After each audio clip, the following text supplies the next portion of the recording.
अभिनव ने फोन रखा और पलटा तो पाया कि चाहत उसके पीछे खड़ी थी। चले? हाँ, नहीं, तुम एक मिनट यही रुको, मुझे थोड़ा काम है, मैं वो निपटा कर आता हूं, अभिनव ने कहा। और इससे पहले कि चाहत कुछ कहती, अभिनव वहां से निकल गया। चाहत उसे जाते हुए देख रही थी। वो अच्छी तरह से जानती थी कि ये अकरम का ऑफिस है, लेकिन अभिनव वहां क्या करने जा रहा था और उसे किसने फोन कर ऊपर बुलाया था। चाहत को अभिनव पर शक हो रहा था। अब आगे क्या होने वाला था? उधर जब चाहत को अभिनव के ऊपर शक हो रहा था, तब इधर अभिनव भी अकरम के कैबिन में पहुंच चुका था। जैसे ही अभिनव अंदर आया तो अकरम ने उसकी तरफ अपना कार्ड बढ़ाया और बोला, ये लो, मजे से लंच करना। थैंक यू, अभिनव ने मुस्कुराते हुए कहा और अकरम के कैबिन से बाहर निकल गया। वो नीचे आया और उसकी आंखें चाहत को ढूंढने लगी। उसने देखा कि चाहत होटल के बाहर शेड में खड़ी थी। अभिनव उसके पास पहुंचा तो चाहत उसे ऊपर से नीचे तक देखने लगी। अभिनव ने उससे कहा, चले? दोनों होटल के अंदर दाखिल हो गए और एक टेबल पर जाकर बैठ गए। अभिनव जानबूझकर चाहत से नजर नहीं मिला रहा था, वहीं चाहत उसे लगातार देखती जा रही थी। क्या हुआ, सब ठीक है? हाँ। अच्छा, वैसे तुम इस ऑफिस में काम करते हो क्या? मुझे लगता है कि हमें कुछ ऑर्डर कर देना चाहिए, मुझे तो बहुत भूख लग रही है, अभिनव ने चाहत के सवाल को टालते हुए कहा।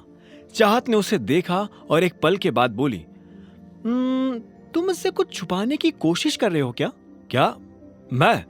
मैं तुमसे क्यों कुछ छुपाने लगा? चाहत इस बात का जवाब देने वाली थी।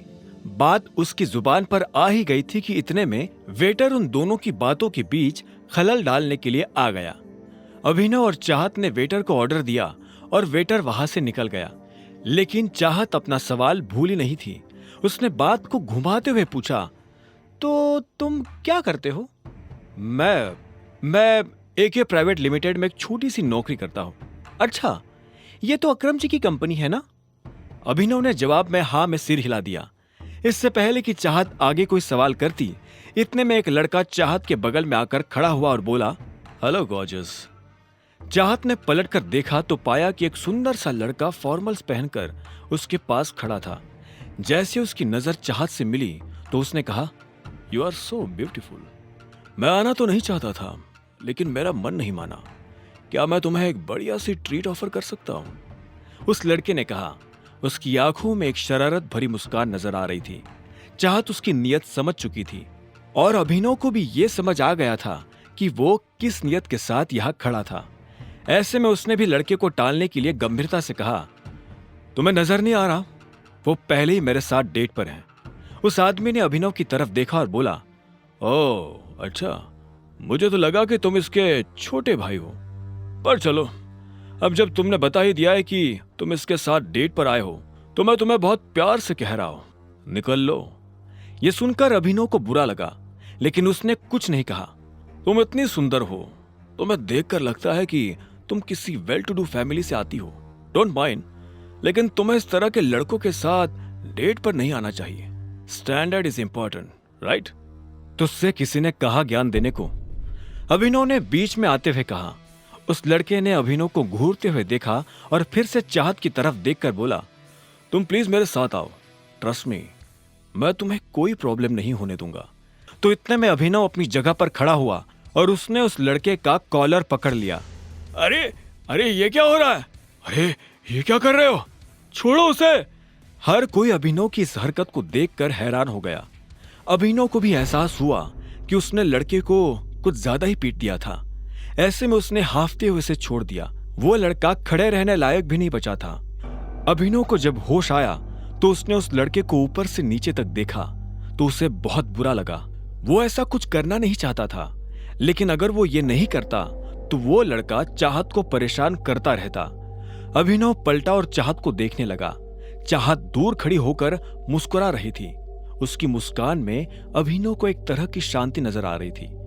अब उसे डर नहीं लग रहा था। तभी अभिनव के कंधे पर पीछे से एक हाथ आया और उसने अभिनव के कंधे को कसकर पकड़ लिया। अभिनव ने पलटकर देखा तो पाया कि वही लड़का उसे मारने के लिए खड़ा था, पर इससे पहले कि वो अभिनव पर हाथ उठाता, अभिनव ने उसे कोहनी से झटका दिया और वो नीचे गिर गया। हर कोई अभिनव के फोटो खींच रहे थे, उसकी वीडियो बना रहे थे। अभिनव को ये देख अच्छा नहीं लग रहा था, उसे ये सब अजीब लग रहा था। वो यहाँ से निकल जाना चाहता था, पर इससे पहले कि वो निकल पाता, इतने में पीछे से आवाज आई। क्या हो रहा है यहाँ? ये कोई मछली बाजार नहीं है, एक रेप्यूटेड होटल है।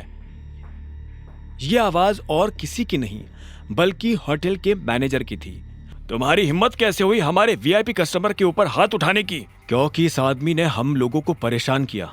मैं इसे मुंह नहीं लगाना चाहता था, फिर भी ये मेरे बारे में भला बुरा कह रहा था और इसने मेरे पिता के बारे में भी उल्टा सीधा कहा था। बस इतनी सी बात पे तुमने इनके साथ इतना कुछ कर दिया? अभी के अभी माफी मांगो इनसे। आगे की कहानी जानने के लिए देखें अगला एपिसोड सिर्फ पॉकेट एफएम के यूट्यूब चैनल पर, और द रिटर्न ऑफ टाइगर के सारे एपिसोड्स को सुनने के लिए डिस्क्रिप्शन में दी लिंक से डाउनलोड करें पॉकेट एफएम ऐप।